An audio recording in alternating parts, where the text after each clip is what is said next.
各位，你看，弥陀一句最真言，不会功夫不会钱呐，念的一句超生死，只是众生妙根源。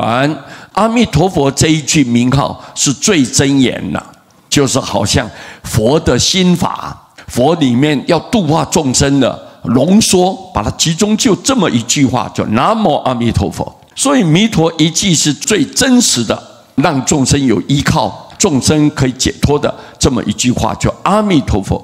不会功夫不会钱，不要要求你说一定要达到什么程度，达到什么正量，不需要，也不会钱，1毛钱也不要花，你就念就可以，念的一句超生死，只要你念到一句南无阿弥陀佛，你能够超越生死轮回，不要再受苦了，不要再折磨了。各位，我们能够离开这个生死轮回，跳出这个6道受苦，那这样你看，你就念这么一句，就可以达到这样的一个果报。你想想看，念佛有多重要，对不对？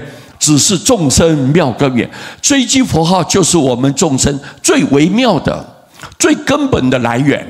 各位，只要你念，没有一个人是白念的。不管你是恭敬的念，或者是散漫的念，你念一句都能够有无量的功德，有无量的利益，以后都能够到西方极乐世界。有信心的念佛，阿弥陀救你；你没有信心念佛，佛也救你。所以各位，你看这一句佛号，不会功夫不会钱，各位对不对啊？太神奇了！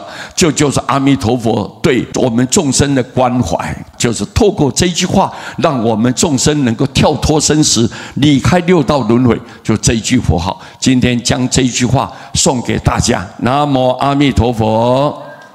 好。